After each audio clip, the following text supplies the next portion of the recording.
Oh, Abba Father, you are the great I am. You are the eternal one. You care so much about us. You counted the very hair on our head. You know when a sparrow falls, and yet you hold the universe in your hand. How and can you possibly do all this? Yet you do, and you prove it time and time again. We can only say thank you. We love you. Our lives, each one of our lives, we are here today because you have kept us here. Even if we think they've been uneventful, something negative could have happened on the road. Something negative could have happened anywhere. You have kept us here for your purpose. We bless you, we love you, and we ask your blessing upon this study. In the name of Adonai Yeshua HaMashiach, the one we were taught to call Jesus. Amen. Amen. Great. So we are in Acts chapter 27. We're going to be doing verses 9 through 32. Kind of a recap. It's been more than a month, I think, since we last were in the book of Acts. So when we were last there, we wrapped up Paul's testimony before Agrippa and Festus. And during his final bit of testimony, we looked at the ways that both Festus and Agrippa responded to the presentation of the gospel message. We saw that ultimately Agrippa would have had Paul freed from prison at this point if Paul had not requested an audience with Caesar. However, we know that this encounter likely would not have happened had he not, right? So while Festus called him mad, Agrippa accused him of trying to convert him, which was a truthful statement. And I had theorized the possibility that what we know is that this is before a large audience, and there very well might have been some converts, which Luke does not record. One thing. Yes. One thing that most biblical scholars don't mention, or maybe they don't know, is that the Caesar in Rome had kicked out all Jews from Rome at this time. And so Paul couldn't go there technically. This was the only way he could be taken there by God. So then Paul then set sail for Rome. We're told he's accompanied by a very specific centurion, and then in soldiers as well. And we do know that there were soldiers with him because they're referenced later in the next chapter. Then Luke mentions that Aristarchus was with him, a man whom I pointed out is referred in one of the later epistles as Paul's fellow prisoner, which then suggests that Paul had been in prison with other Christians. And it also leaves us the very real possibility that Luke's focus on these events is due to his own imprisonment with Paul. However, as Luke rarely mentions himself in his narrative, it's only a guess, right? And then from the beginning, Luke makes note that the winds seem to be constantly against them, forcing the captains to steer repeatedly to the leeward side of several islands after struggling along, and then they reached Myra, where they changed ships and end up encountering even more struggles with contrary winds, driving them along what was believed to be the southern coast of Crete. And we left out with our travelers in a bay that historians have roughly connected to the southwestern coast of Crete. That's where we are picking up from, starting here in verses 9 through 15. So if I can get a volunteer to read for us, please. Well, I should be able to. All right. Okay. Since much time has passed and the voyage is now dangerous because even the fast was already over, Paul advised them, saying, "Sirs, I perceive that the voyage will be with injury and much loss, not only of the cargo and the ship, but also in our lives." But the centurion paid more attention to the pilot and to the owner of the ship than to what Paul said. And because the harbor was not suitable to spend the winter in, the majority decided to put out this to sea there, and the chance that somehow that they would preach Phoenix, the harbor in Crete, facing both southwest and northwest, and spend the winter there. Now, when the south wind blew gently, supposedly that they had obtained their purpose, they weighed anchor and sailed along Crete, close to the shore. But soon the tremendous winds, called the northeaster, struck down from the land, and then the ship was caught not face the wind, and gave away to it and were driven along.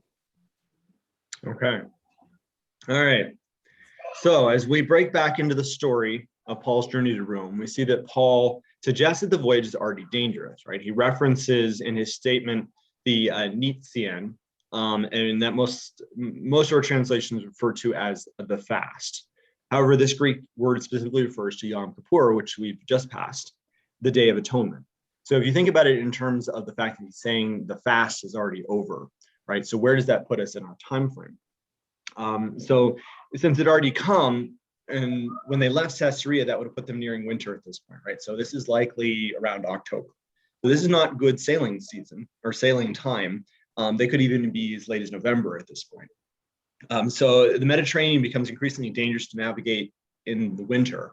Violent, unpredictable storms pop up with little warning. Luke records that Paul was admonishing them, and defined by Merriam-Webster as expressing warning or disapproval in a gentle. Just to add in, and I was reading the news, several different capitals. Right now, they're entering their winter in the Middle East, and so there's rain falling. Now, most of the year, rain doesn't fall, and so they're having tremendous storms, I guess, across the Mediterranean right now.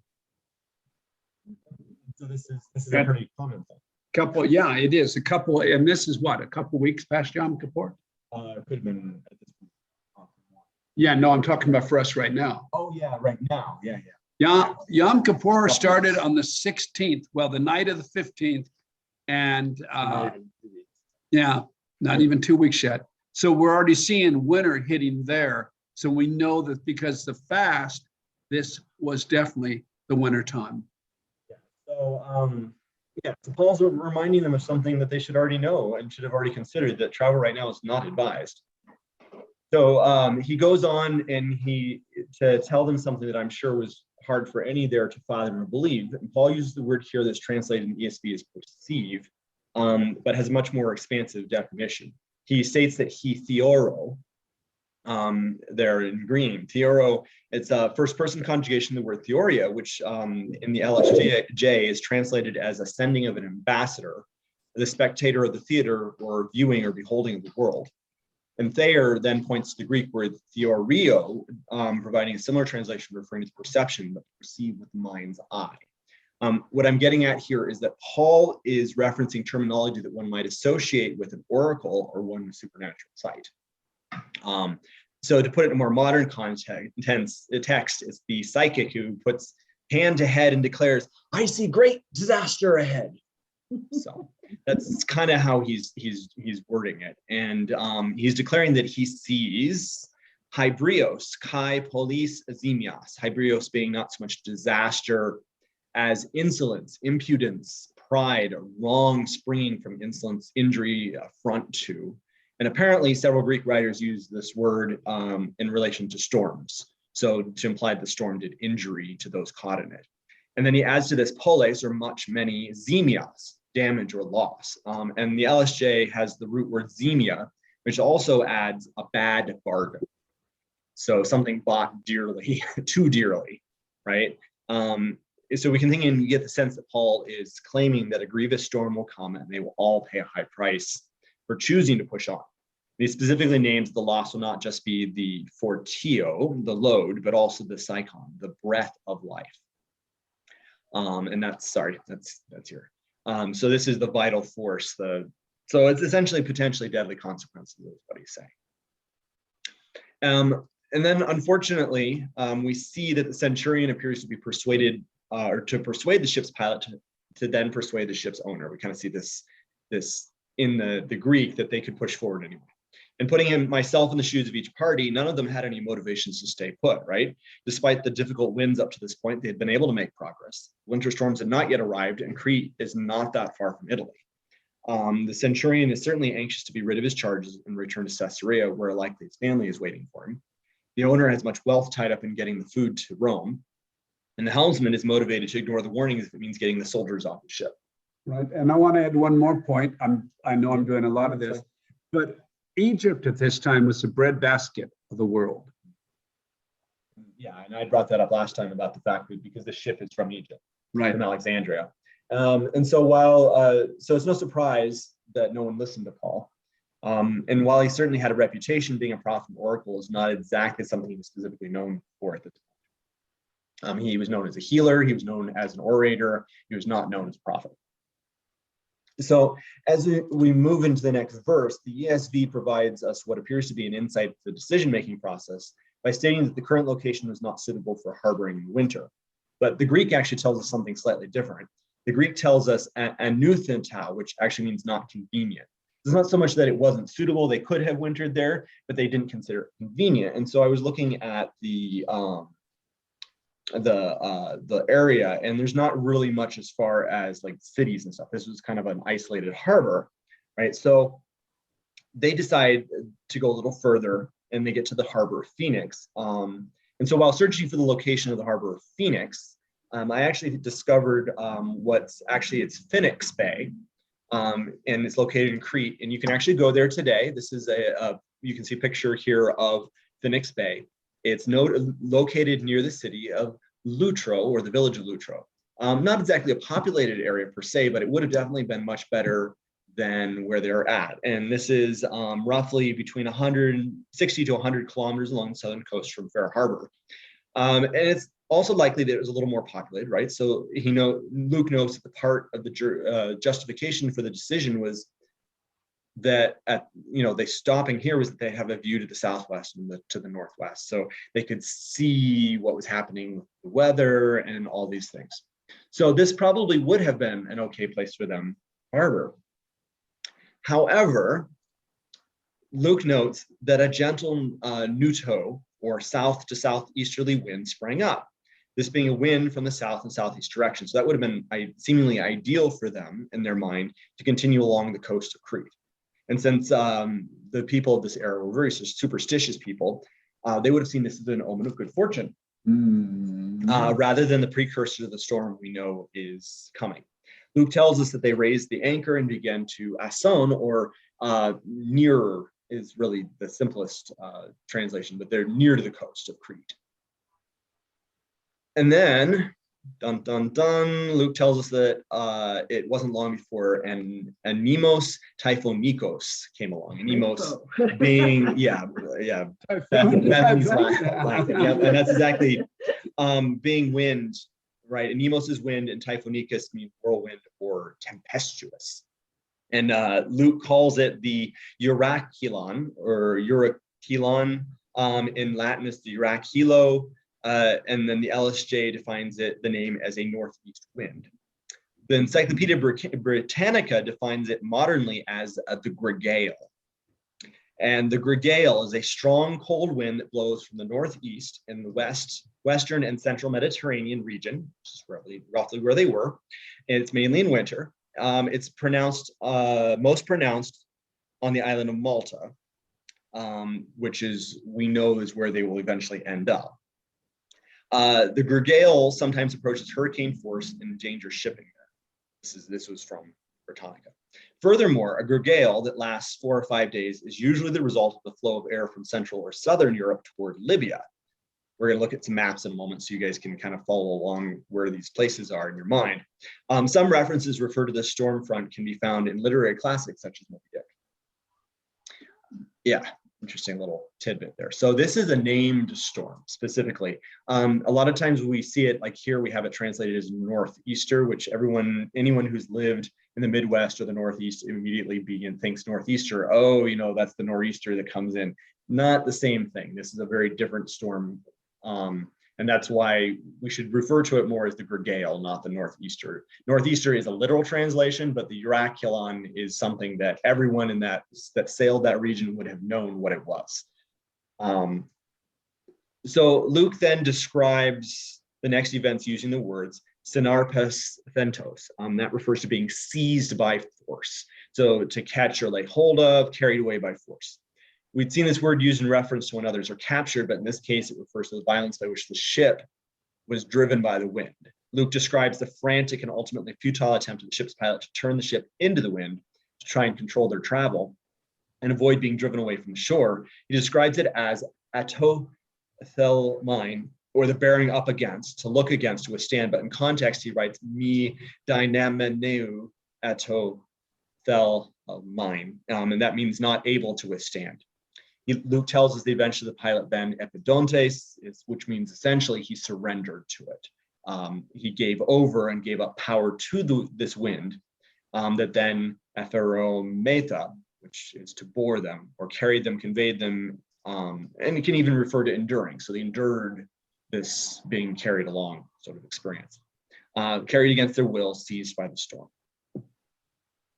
And so here is, where did I cut it off? It's 17, 15. So this is, okay, so I'm actually gonna have to come back to that picture. I apologize. I got out of place, but we're gonna really quickly, I'll just mention it here because I put it in the wrong place, but that's fine. So this is the island in red.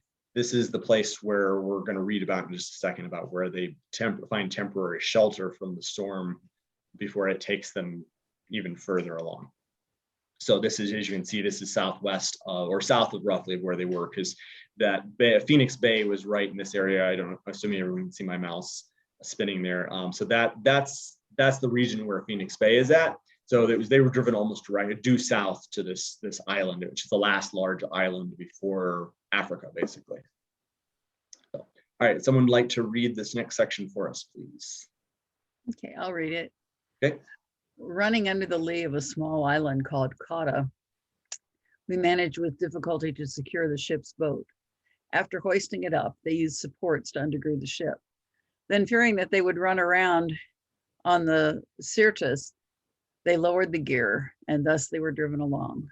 Since we were violently storm-tossed, they began the next day to jettison the cargo. And on the third day, they threw the ship's tackle overboard with their own hands. When neither sun nor stars appeared for many days, and no small tempest lay on us, all hope of our being saved was at last abandoned. Since they had been without food for a long time, Paul stood up among them and said, "Men, you should have listened to me and not set sail from Crete and incurred this injury and loss. Yet now I urge you to take heart, for there will be no loss of life among you, but only of the ship. For this very night there stood before me an angel of God, to whom I belong and whom I worship. And he said, 'Do not be afraid, Paul. You must stand before Caesar. And behold, God has granted you all those who sail with you. So take heart, men. For I have faith in God that it will be exactly as I have been told, but we must run aground on some island.'" Now, Joan, do you remember my story about the plane crash? Yes. Jan? Chris didn't hear it, but I almost feel I had chills in my spine just now, because I feel just like Paul in that, except for I was seated in an airplane seat, and he's telling them, where I only told them when they forced me to. Mm. I'm gonna pull this back up again. So this is Cauda, this is Clada, is what it's also called, or Gabdos, what we're referring to here. So from Luke's account, we see the wind drove them almost directly south from Crete until they found the temporary shelter on the island of Cauda.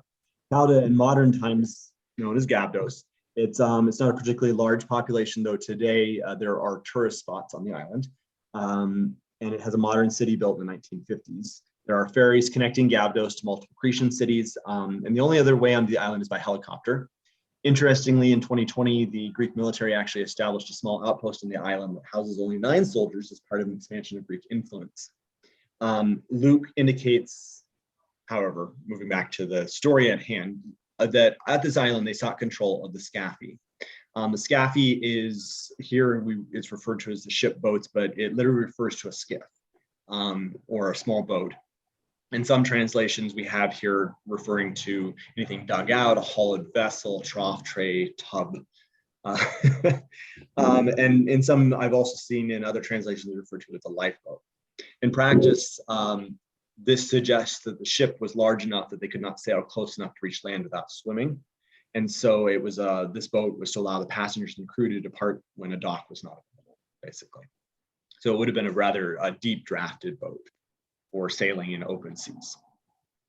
From Luke's account, it's supposed that they brought the skiff aboard, Though the word orantes here does, while it means to lift up, can also mean to remove or send away, which I thought was interesting. So if they did bring it aboard, which we know from later on in the book of Acts, they had to have, it's most likely that at that point it was to prevent it from being lost. If not, it would have been to avoid having the weight hanging from the ship or damage to the ship, right? Because if you think about it, they're being tossed about, and having anything extra on the outside of the ship would have made it harder to control the ship. And so they wouldn't have wanted that hanging from the ship itself. Then Luke references that they hypozonitis, and that's a compound word that literally translates as undergird. And as I understand that it's this practice, it implies sailors took ropes that ran them under the ship. So that would have been, the sailors would have been diving off the ship, swimming underneath the boat, and then throwing the ropes back onto the ship in order so that the men on board could then tie down those ropes to each other. So they were wrapping the ship with additional ropes to try and help keep it from coming apart.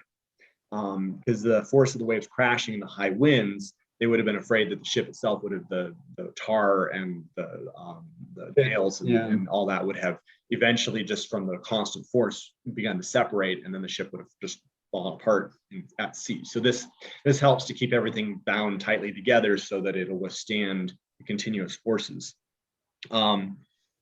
And then they were told that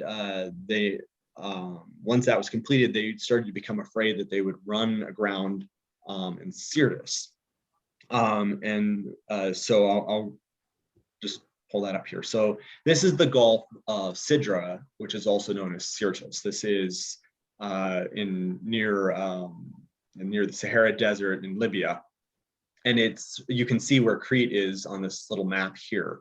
So what they were afraid of is because it was coming from the northeast, it would continue to drive them south to this gulf here. And the Gulf of Sidra off the northern coast of Libya, has large sandbars. They can be very dangerous to a deep bottom ship that sailed the Mediterranean. So not knowing where the winds would ultimately take them, Luke notes they then lowered the skius. And the skius is specifically refers to, or in this context would be the tackle of the vessel.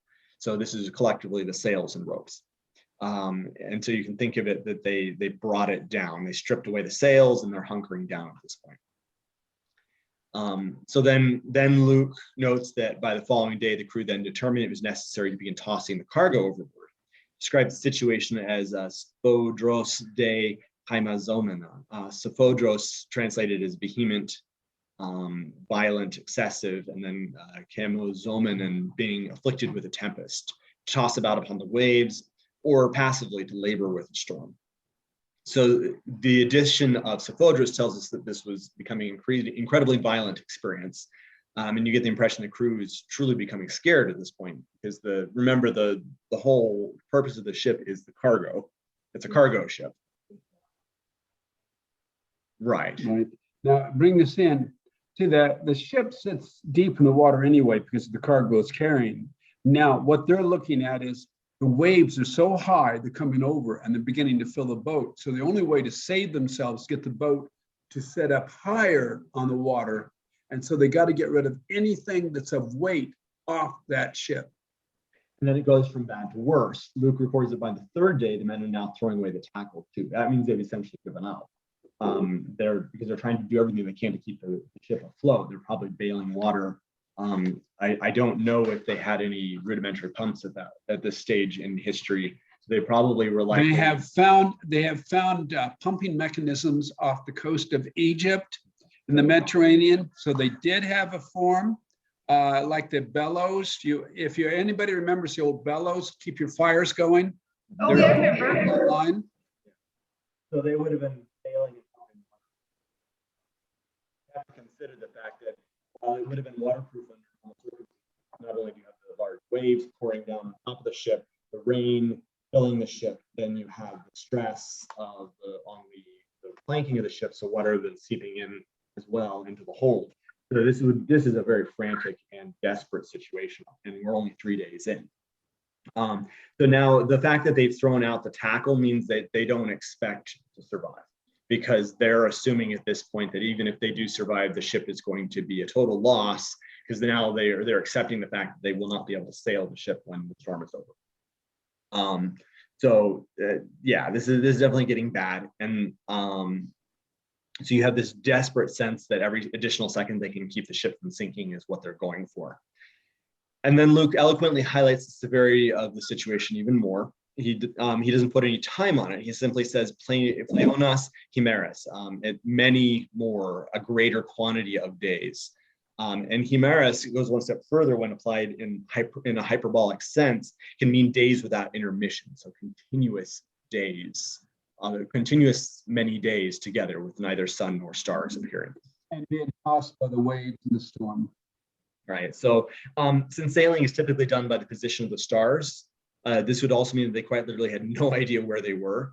And recall their assumption the wind would just keep driving them south until they were driven into the sandbars of Africa, to be broken up and lost. And he tells us that at this point, everyone had given up any hope of sozesthai, a word we've encountered before. It means being rescued, saved, kept safe, or brought to safety.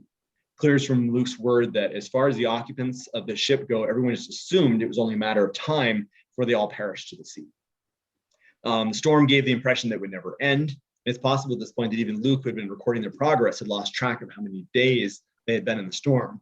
And so I can safely say it was more than 4 at this point. Right. And then, interestingly, Paul then stands up, and his approach at this point I find is rather amusing. It's one of reproof, right? His initial words are really an "I told you so," and he makes the statement after Luke notes that they had been ascetias, which is a period of fasting or abstinence of food. Now, when we talked about dumping the cargo, we know that the cargo included food stores. I had made a small assumption here before I got further along, and we know that they didn't throw out all their food, right? Because they eat just before they crash upon the shores of Malta. But at this point, you get the impression that from the way Luke words it, that they had no longer had food to eat, rather than just them choosing not to eat. But the word itself does include voluntary abstinence from food. And can I add something here? If you study the mythology of the gods of the region at the time, you find it was common when people thought they were going to die to fast to be right with their God. Right. So they were fasting to be right with their God because they knew they were going to die. And therefore they had gone, Lord knows how many days without a bite to eat. And Paul opens here with the word edai, and it means it's necessary. There's need of, or it was right and proper to listen to him. Petharki santes means to obey or be obedient. And that's, he's referring to not sailing from Crete. And then he refers to their action as kurdisai. And Strong's refers to this word kurdeno, refers in general to gain. But if we go to the LSJ, that directed me to kurditikos. And that word translates as greedy gain. So basically what he's doing is he's accusing them, their motivations of being wrong, basically. Being selfish, being how much money can we make, or how soon can I get home to my family? And that led to this hybrin, which is from the word root word hybris, and refers essentially to sin. Right? But amongst the many definitions we also have of that word are wanton violence, insolence, lust, lewdness, outrage, violation, rape, and often used then also as a loss at sea. So you can see how the sense of loss at sea feels to people involved in that, right? So that this all happened because of their greed, basically. And so we get added to that, then again, the reference to zemias. Again, the word that we used before to refer to general loss, a penalty or a bad bargain. They made a bad bargain by choosing to ignore him, to not obey him when he presented them. So it's a rebuke. And he's making the point that they should have listened to him originally, and they would not have now be in the mess they are in. The ship would not be in the verge of sinking. The cargo would still be in the hole, and the possibility for future travel would not be off the table. So, but Paul still has good news to share. He wants to encourage them, to give them a euthymaion, and that refers to being gladdened, made cheerful, be put into good spirits. He tells them there will be no loss of life, only the ship. I imagine his words carry a bit more weight now at this point, right? he wanted to remind them that he had predicted the situation they were in. He foresaw the disaster was to come. Had they listened to him, they would have been spared. Well, he's giving them a second chance. Don't give up now. Listen to me. Heed my words. The damage is done, but you will live through it. And he attributes his knowledge to a specific source. He tells them, this night, the God whom I serve sent a messenger to me. Paul knows his audience. He knows that he can't just say God, because to this perspective of the typical Roman citizen, there are a lot of gods. However, by attributing this insight to the God I belong to and serve, he's separating this from the fictional gods of the classical world. And he shares with them what this messenger told him. First, it was, me phobu, do not fear, or do not be put to flight by fear. Good start to a supernatural message, right? But the why is just as important. It's necessary for you to stand before Caesar. Not just that you should or you're going to, but the word is day again. E-day is what he said before, and now we have day. It translates as, again, necessary, a need of, right and proper. This word is used in reference to duty and obligation. Moreover, this isn't just about standing, but parastinai, which means to present before, the act of exhibiting or presenting an argument. Paul is telling us that God has communicated that it is right and proper for Paul to argue his case before Caesar. And then finally, the words of hope that everyone present needed. Ki charistai. It refers to the granting of forgiveness, a favor, a gracious gift, or the preservation of a person in peril. This is in reference, he says, to all those that sail with him, a gracious gift of God, that he will not only preserve Paul, but knowing that Paul would settle for nothing less, he'll preserve the lives of everyone present. And then Paul says to them, be of good cheer. Euthymaiat. And earlier we saw euthymaian, and in our translation puts it, take heart. He adds to the reason by saying pisteo, I believe things will work out the way that God has said it will. A confident, encouraging statement. Though Luke doesn't disclose to us exactly how many believed him, however, further on we see that some doubted up to the end, but not the centurion specifically. And then he adds one final bit to this prophecy. He informs them that it has been determined or necessary that they should ekpesign upon an island. And ekpesign generally means to fall out of or to fall down from. It can also refer to being driven into something or to be cast away, and thus we have in our translation, run aground. Dad, would you like to finish us off? Yes. When the 14th night had come, as we were being driven across the Adriatic Sea, think about it, folks, 14 days. About midnight, the sailors suspected they were nearing land. So they took a sounding and found 20 fathoms. A little farther on, they took a sounding again and found 15 fathoms. So they know the water's getting shallower and shallower. And fearing that we might run on rocks, they let down the 4 anchors from the stern of the ship and prayed for day to come. As the sailors were seeking to escape from the ship and to lower the ship's boat into the sea on the pretense of laying out anchors from the brow, Paul said to the centurion and the soldiers, unless these men stay on the ship, you cannot be saved. The soldiers cut the ropes of the boat and let it go so that these others could not do that. So go on. Yeah. So recall with me, I talked earlier about the time that they encountered the Euclidon. And that typically lasted no more than 4 or 5 days. So we are now exceeding that by a rather large margin.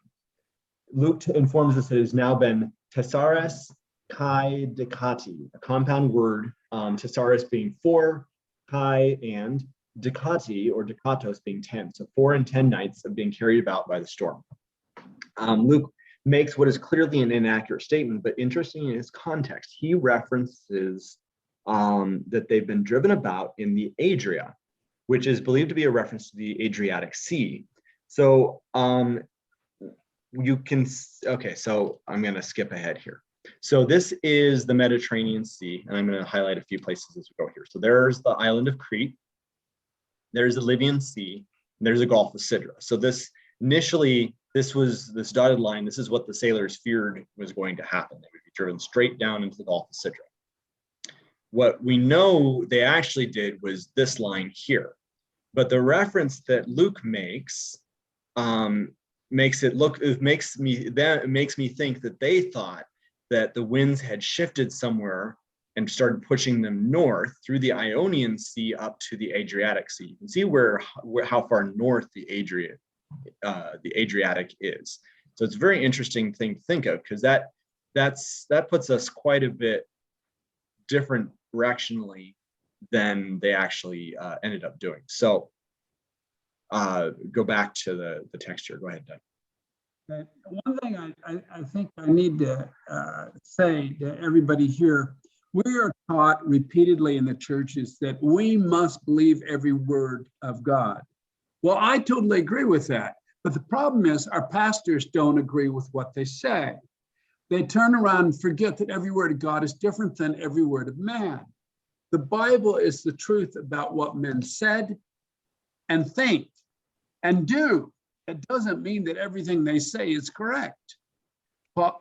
Luke is in error. They didn't get that far north. They're down south. And this is an example you'll find. And so many people that do not believe in God and want to destroy the Bible continuously bring these things out and say, look, that was there, and he was talking about up there. How can I believe a book that's filled with lies and twists and stories and doubts? The truth is you can believe it because this is a book of what men say and what men do and what Satan says and what Satan does, and the words of God in there. In the midst of the nightmare, as the plane is crashing, God speaks. In the midst of the night, God speaks and intervenes. We follow every word God has said.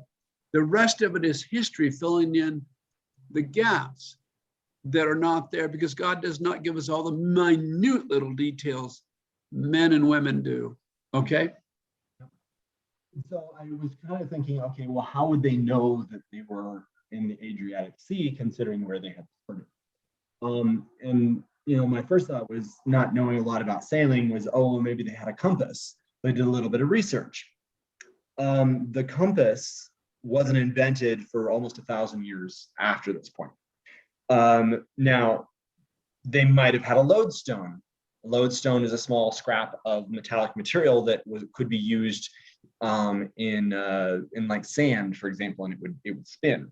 A dry compass, they call that. Well, that wasn't invented until maybe 850, or discovered until 850 AD.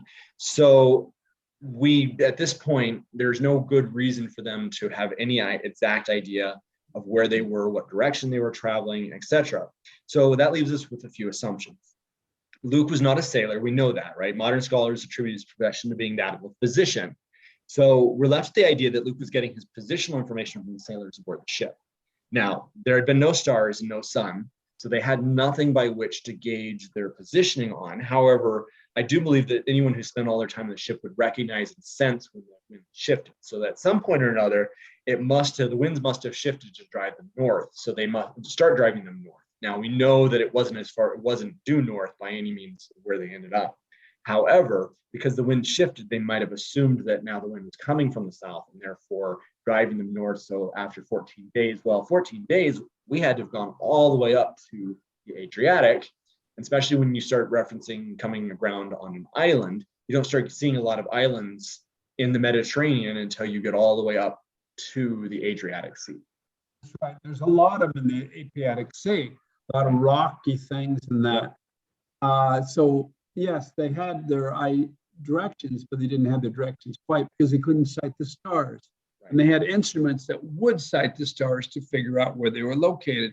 And with the clouds covering the sky. Right, and they didn't run into sandbars as they first believed. That would have likely led them to believe that they were not going the direction they thought ultimately. So it is interesting when we think about it in those terms. So, it's also possible that maybe a secondary storm moved in at some point in there, so they had a brief viewing of the stars. Maybe they tried to do some positioning based on that. But one thing that we do know is, and I'm sure everyone on this boat is assuming this, is after 2 weeks of raging storm, everyone would believe it was supernatural. So the sailors themselves were from Egypt. So as Egyptian sailors, they would have worshipped the god Nun or Nu. He's one of the oldest Egyptian gods, father of Re, the sun god, and specifically believed to be responsible for storms. And the Roman soldiers, they would have been worshiping Neptune, the Roman god of the sea, brother of Jupiter and Pluto, Zeus and Hades. So this is why I wanted to point out the way Paul worded his earlier prophecy as well. The God I serve. He's careful to distance himself from the gods that the men around him would have immediately thought of, because they're thinking we've got to figure out how to appease either That's why we don't eat. Right, Nun or Neptune, depending upon who they were, in order to stop the storm. And then Luke also references this statement here. He says that the sailors began to hype a noon around the middle of the night, midnight of the 14th night. And that means to suppose or surmise. So here we have suspected. Either way, something, maybe the color of the water changed. There's a lot of different ways that they can know that they're beginning to get close to land. Algae. Yes, there's a lot of different possible things. Did you have something you wanted to add, Megan? Done.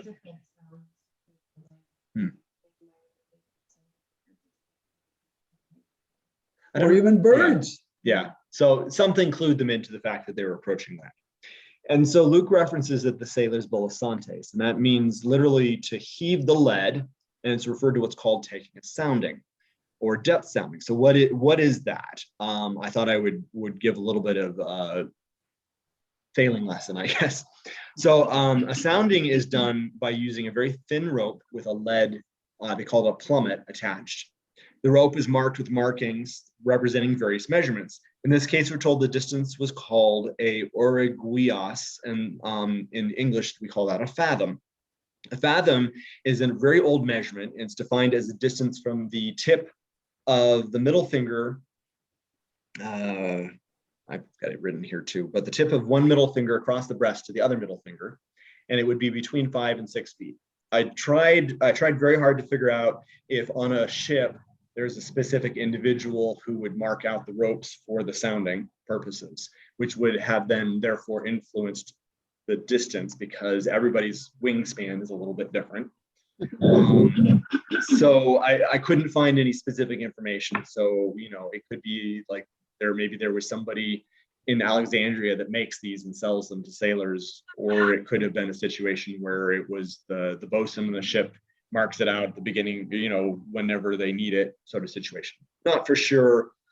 So we'll use the standard of 6 feet, because that's today is considered a standard fathom, but it could have been anywhere between 5 and 6 feet. We have no idea, because of the way this would have been made. It would have been someone literally with a rope, holding it out, then taking and marking it, pulling it out, take and mark, pull it out.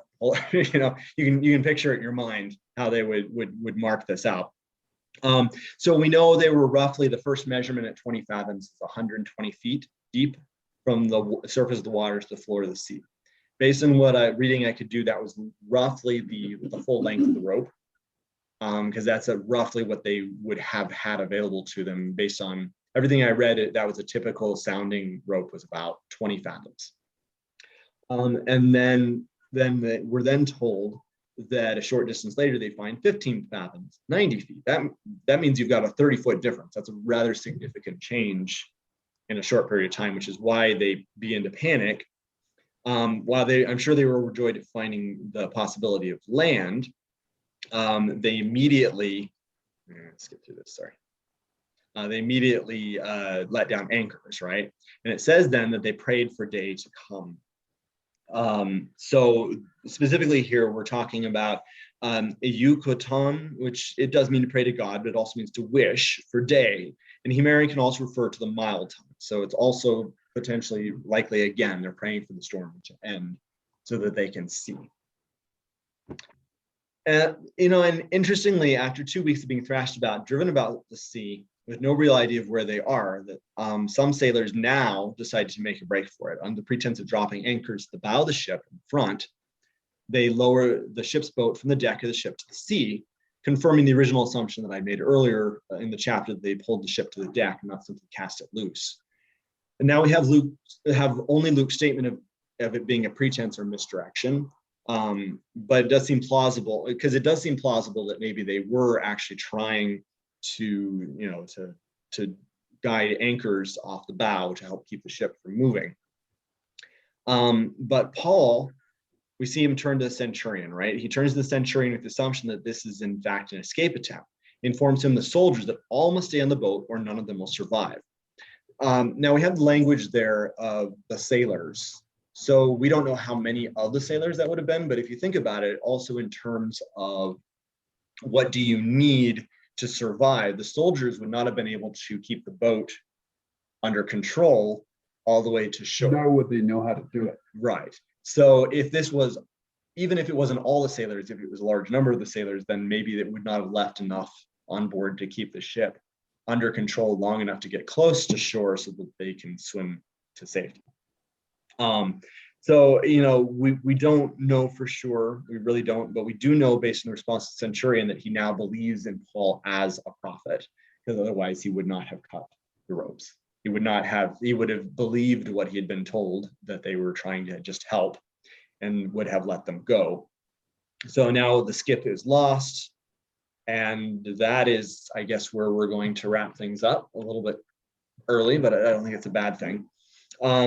And then, so the next time we'll conclude the story of the shipwreck. We'll see Paul complete his journey to Rome, potentially. And I just wanted to add that as we're nearing the end of Acts, and we have at most maybe 2 more studies left in the book, I'd like everyone to come take a moment, consider where you'd like me to go next.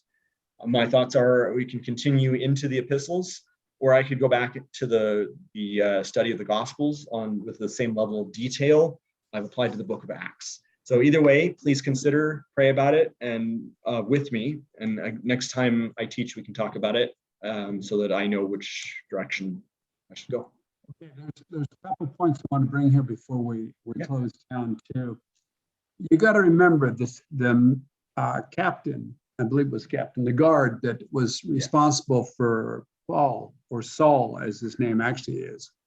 He had listened to him speak about our master. He had been there from the beginning when this all came down. So he knew him. He knew what type of man he was, and he had heard him speak and ignored him the first time, and then seen the results. And he had decided in his heart he would not question this man ever again. He becomes, in a sense, a friend, which hints, when you read the scriptures as we go along, this man might have become a believer. But because of his influence over his soldiers, and most likely they were in that group from the beginning, they all listened to their commander and listened to Paul. The sailors didn't know Paul, but they believed in their gods and the spirit of fear. So they let fear contain them instead of listening that their lives would be saved. And so when they put the boat down, they were going to abandon all and let them die. And they knew they'd let them die as they escaped. But because of Paul and his influence, the whole group of them survived. And so that is what we have. Anybody else have any comments or anything they want to add? I think the detail you go into just brings out all the more the incredible feelings that they must have had, and the hopelessness, the despair of not being able to be in control. They can't make anything happen. Yeah. And they're the tough guy sailors, but they know they're so in over their heads, no pun intended, that it's like, yeah, they and then it gives so much more value to Paul's words, because normally they could just easily slough it off, but they're in deep yogurt this time. Yeah, no doubt about it. No doubt about it. And I raise a question for all of you. One of the things Daniel and I are trying to do is show you the book is alive. Okay, it is alive. And the words, so they are the words of men, describe the actions of God. Now think about it. How many of us have been in situations, Chris, where we can't control it and we can let the overwhelming fear, and I think of myself all the time, control us? We have, and as I said, they teach this in, they call it Judaism, but actually is a Hebrew thing, is the fact that all things come around. So we look back to the past so we know how to face the future. In our society, history is not taught so much anymore. And the interesting thing also with the Hebrew people is they didn't paint themselves as the saints. They told the truth. They were good and bad. And by looking at truth, okay, this is what I did wrong this last time, or we did wrong, we know what to do is right. It's what we must do. Now, I think we just lost Jan for some reason, but that's fine. She'll come back. Her internet is never Stable. stable, it seems like, but that's all right. So I guess I'll close this out then if you're Yeah. quick, and then you can go to prayer requests. Father, we just thank you and praise you for this time together, Father, for this study that you helped me prepare. I just thank you for it. I thank you for this time again, Abba, and just ask that you bless each and everyone here and those who have been unable to join us. Shem Yeshua HaMashiach, I pray. Amen.